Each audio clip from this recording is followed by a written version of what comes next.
Assalamualaikum warahmatullahi wabarakatuh. Kami dari kelompok 6 ingin memaparkan materi tentang standard costing, variable costing, dan full costing.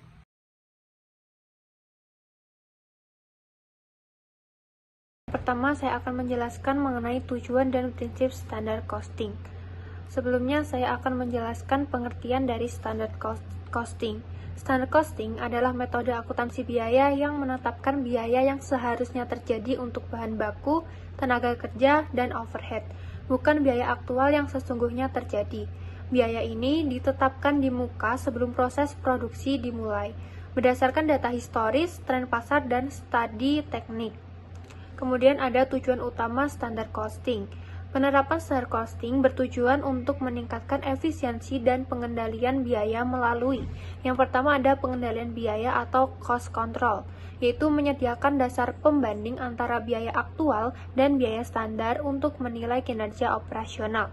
Kemudian yang kedua ada analisis varian atau variance analysis, yaitu memudahkan manajemen untuk mengidentifikasi penyimpanan atau varian antara biaya sesungguhnya dan standar, serta mengambil tindakan kolektif. Yang ketiga ada pengukuran efisiensi, memberikan standar kinerja atau benchmark untuk bahan baku, tenaga kerja, dan overhead.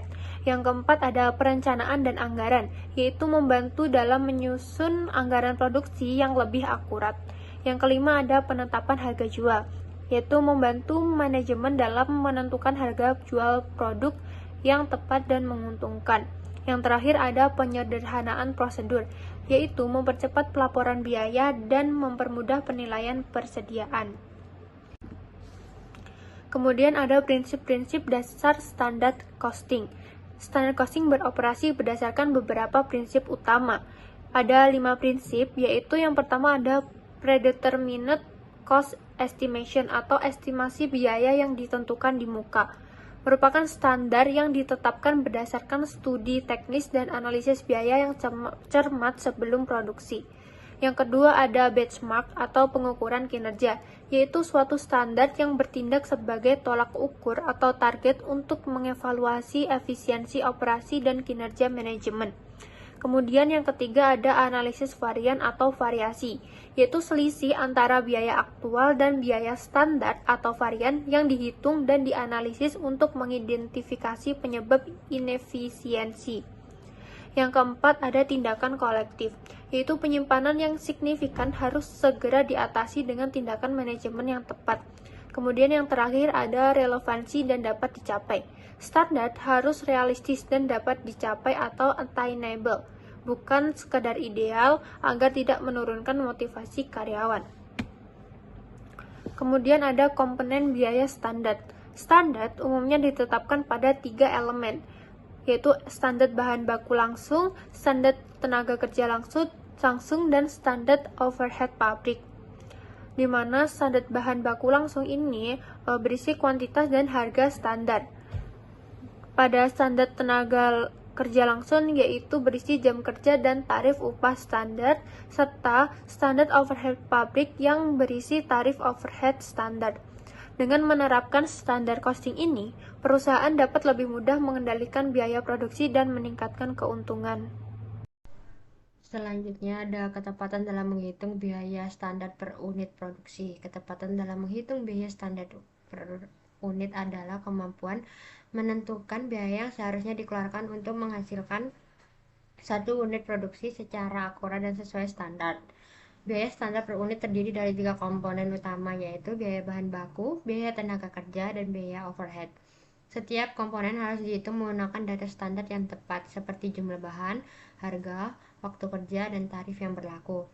Jika salah satu tidak akurat, maka hasil perhitungan akan ikut melenceng. Selanjutnya ada rumus dan pentingnya ketepatan. Rumus biaya standar per unit adalah biaya standar per unit sama dengan biaya bahan baku ditambah biaya tenaga kerja ditambah biaya overhead. Penjelasannya adalah biaya bahan baku sama dengan standar kuantitas dikali standar harga yang menunjukkan jumlah dan harga bahan yang harusnya digunakan. Selanjutnya ada biaya tenaga kerja sama dengan standar jam kerja sekali tarif upah yang menunjukkan waktu kerja yang efisien dan biaya tenaga kerja. Selanjutnya ada biaya overhead sama dengan tarif overhead dikali dasar pembebanan yang mencakup biaya tidak langsung seperti listrik, penyusutan, dan lain-lain. Kemudian ada ketepatan dalam perhitungan ini sangat penting karena menjadi dasar penentuan harga pokok produksi, digunakan untuk menetapkan harga jual, membantu pengenalan biaya produksi, dan yang terakhir menjadi acuan dalam analisis selisih biaya. Kesalahan kecil dapat dalam salah satu komponen dapat menyebabkan hasil perhitungan tidak akurat dan berdampak pada keputusan perusahaan. Perkenalkan, nama saya Katarina Yolanda dengan NPM akhir 187. Jadi kali ini saya akan menjelaskan mengenai selisih biaya bahan, selisih tenaga kerja, dan juga selisih overhead.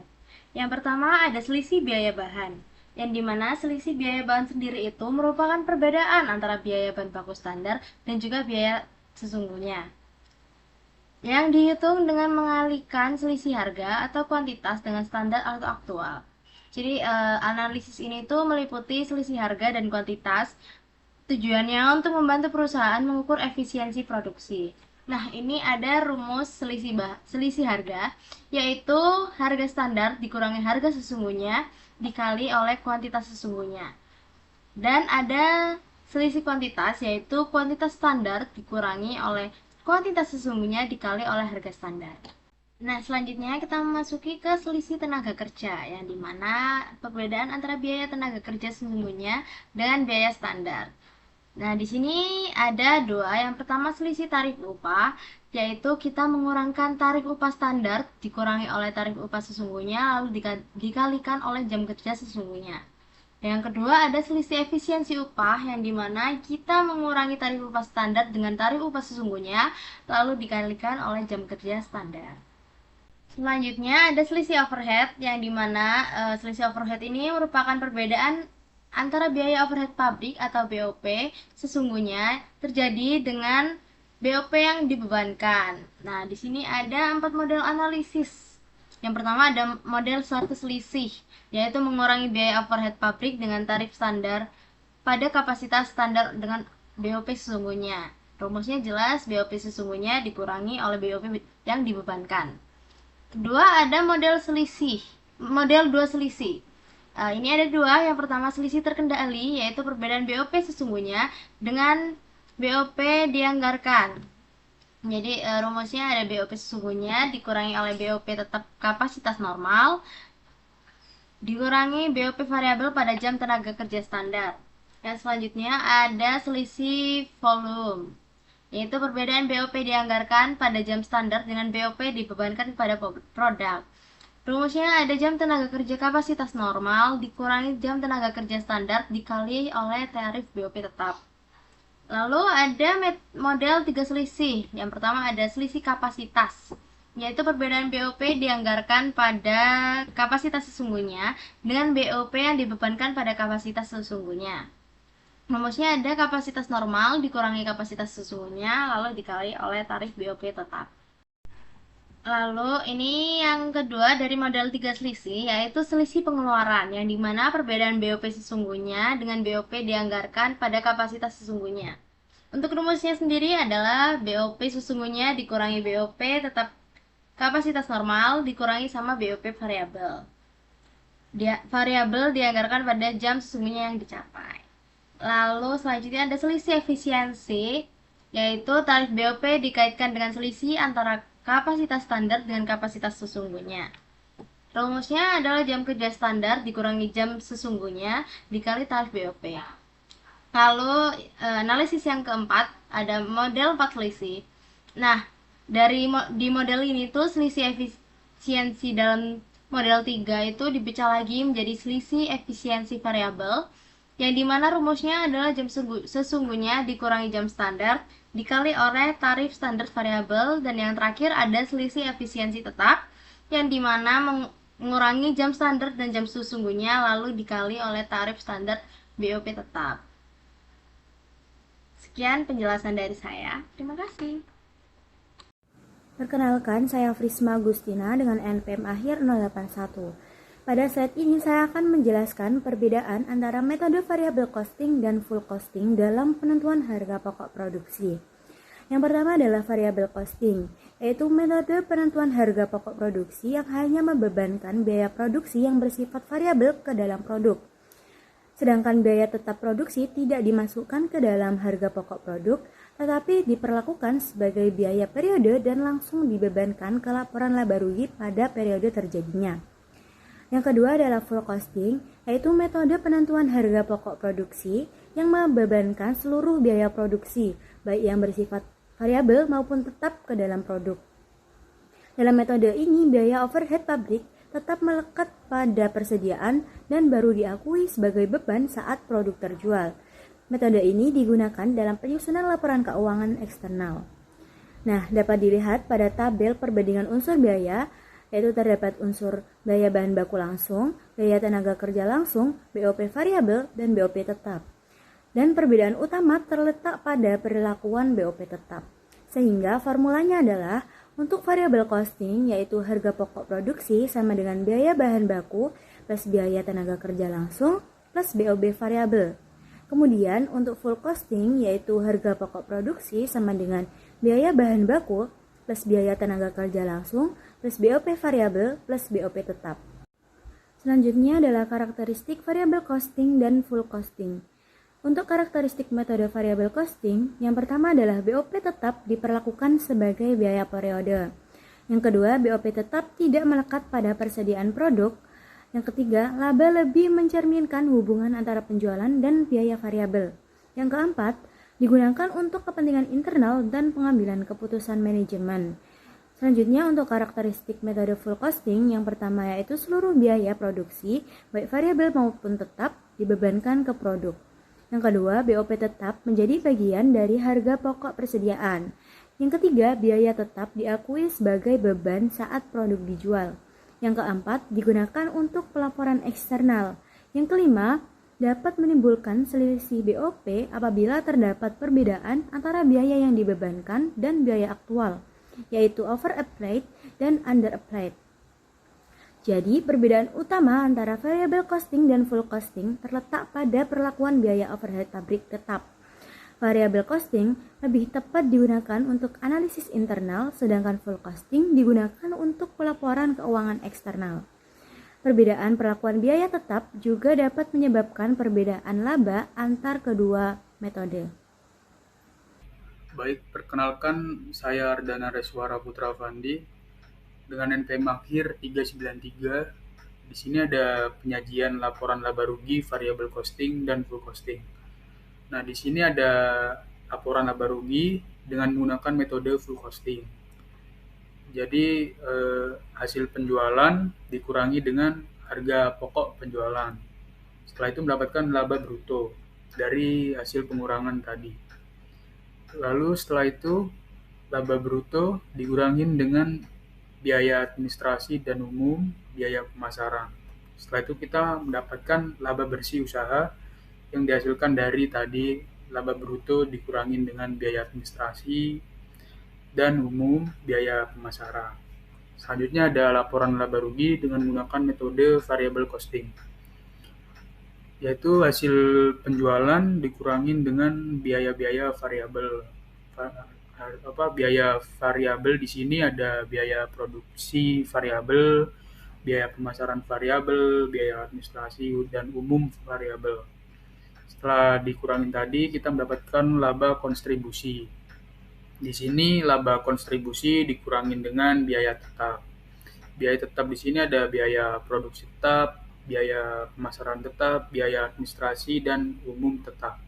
Setelah itu kita mendapatkan hasil laba bersih usaha dari hasil pengurangan tadi. Baik, jadi di sini selanjutnya ada tujuan penentuan harga pokok variabel atau variable costing. Penentuan harga pokok variabel ditunjukkan untuk memenuhi kebutuhan manajemen dalam memperoleh informasi yang berorientasi pada pengambilan keputusan jangka pendek, yaitu yang pertama ada membantu manajemen untuk mengetahui batas kontribusi yang sangat berguna untuk perencanaan laba melalui analisa hubungan biaya volume dan laba, dan untuk pengambilan keputusan yang berhubungan dengan kebijaksanaan manajemen jangka pendek. Lalu yang kedua ada memudahkan manajemen dalam mengendalikan kondisi-kondisi operasional yang sedang berjalan serta menetapkan penilaian dan pertanggungjawaban kepada departemen atau divisi tertentu dalam perusahaan. Baik, di sini ada kelemahan dan keunggulan variable costing dan full costing. Variable costing yaitu memiliki keunggulan untuk bisa digunakan mengendalikan biaya karena variable costing akan membagi biaya tetap menjadi dua bagian, yakni discretionary fixed cost dan commit fixed cost, sesuai untuk yang hanya ingin merencanakan laba dalam kurun waktu singkat.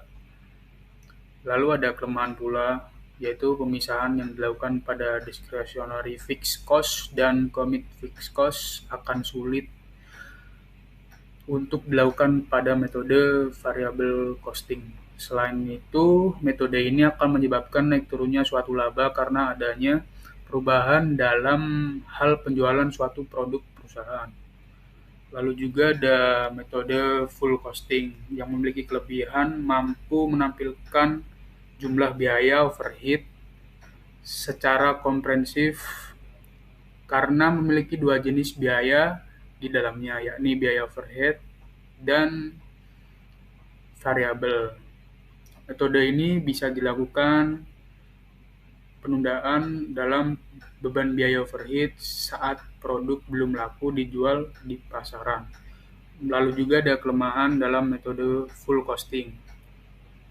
Dalam metode ini, maka harga jual akan lebih tinggi daripada menggunakan metode variable costing. Karena metode ini mengklaim bahwa konsumen akan mau membayar berapapun agar bisa membeli barang yang memang diinginkannya. Metode ini hanya sesuai digunakan untuk yang bergerak dalam bidang produksi bahan pokok masyarakat pada umumnya.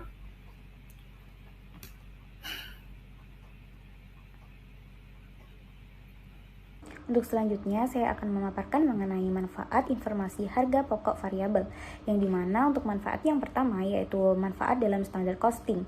Pada sistem standar costing, biaya ditetapkan berdasarkan standar atau biaya yang harusnya terjadi. Informasi pada harga pokok variabel ini bermanfaat untuk A. Dasar penetapan biaya standar, yaitu biaya variabel seperti bahan baku langsung, tenaga kerja langsung, overhead variabel, yang dapat digunakan untuk menentukan biaya standar per unit produksi.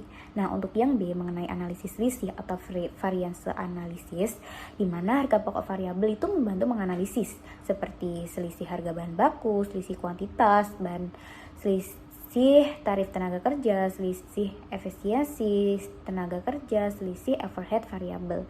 Nah, dengan ini manajemen dapat mengendalikan biaya, menilai efisiensi produksi, mengidentifikasi pemborosan. Nah, untuk yang ketiga yaitu evaluasi kinerja. Standar biaya variabel menjadi tolak ukur untuk menilai apakah bagian produksi bekerja secara efisien. Nah, untuk manfaat yang kedua yaitu manfaat dalam variable costing, yang dimana pada metode variable costing hanya biaya variabel yang dimasukkan ke dalam harga pokok produk, ya, sedangkan biaya tetap dibebankan sebagai biaya periode. Nah, untuk perhitungan contribution margin, harga pokok variabel digunakan untuk menghitung. Nah, cara menghitung contribution itu margin sama dengan penjualan dikurangi biaya variabel contribution. Nah, untuk margin sama dengan penjualan dikurangi biaya variabel manfaatnya. Untuk mengetahui kemampuan produk menghasilkan laba, dasar analisis break even point atau BEP, dan menentukan target penjualan.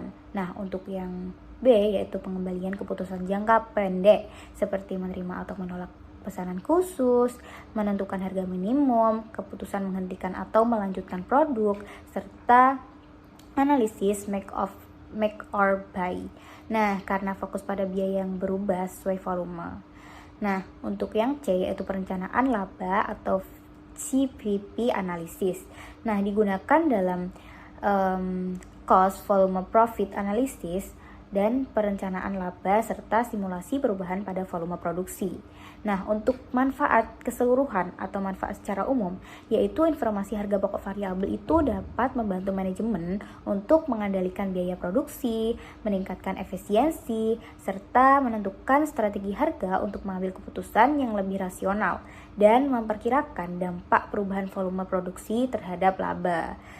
Sekian untuk penjelasan selanjutnya akan disampaikan pada rekan saya.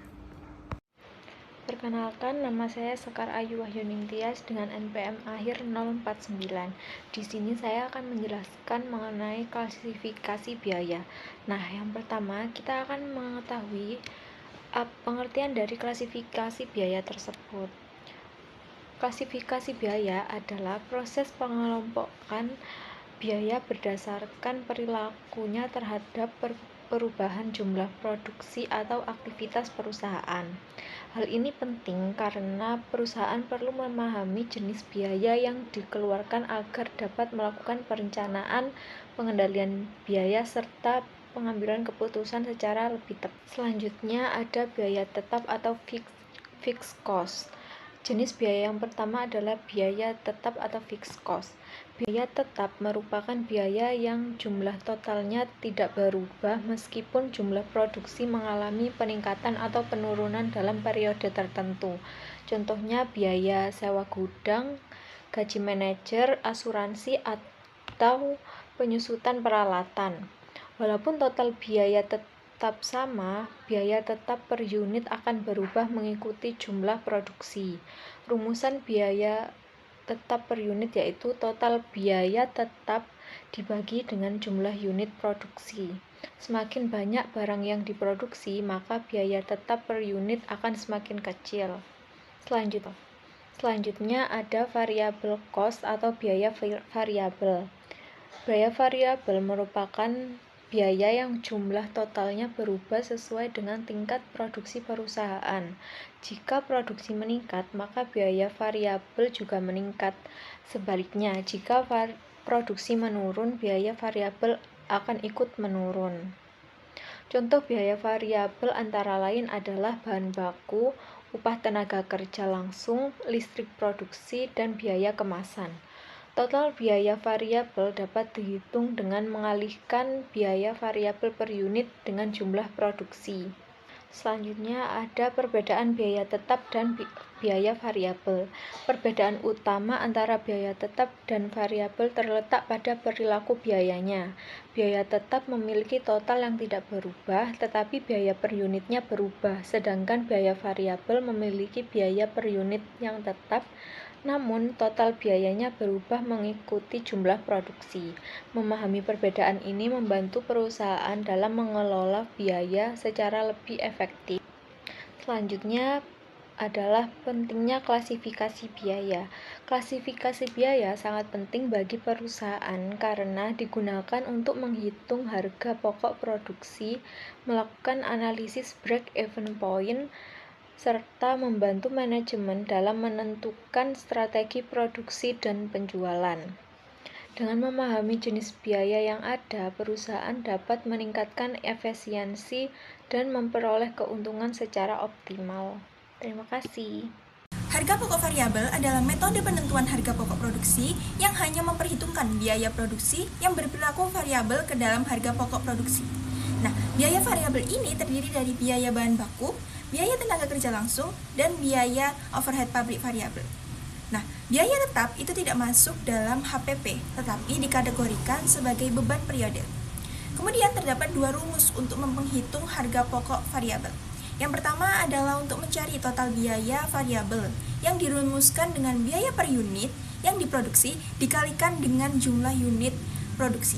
Kemudian terdapat rumus untuk mencari average variable cost, yaitu rumus untuk mencari rata-rata harga variabel per unit dengan cara total biaya variabel dibagi dengan jumlah unit yang diproduksi. Ini adalah contoh soalnya pada PT Maju Jaya yang dapat dilihat pada layar. Dengan biaya bahan baku sebesar 150.000 per unit, biaya tenaga kerja langsung sebesar 180.000 per unit, dan biaya overhead variabel sebesar 120.000 per unit. Ditanyakan biaya variabel per unitnya berapa atau average variable cost-nya dan total biaya variabel untuk 200 unit. Maka untuk perhitungannya tertera pada layar sebelah kanan. Didapat biaya variabel per unit adalah 450.000 per unit dan total biaya variabelnya adalah 90 juta. Maka total biaya yang harus dikeluarkan oleh PT Maju Jaya untuk memproduksi sebanyak 200 unit yaitu sebesar 90 juta rupiah. Sekian pemaparan dari kelompok kami, kurang lebihnya kami mohon maaf. Wassalamualaikum warahmatullahi wabarakatuh.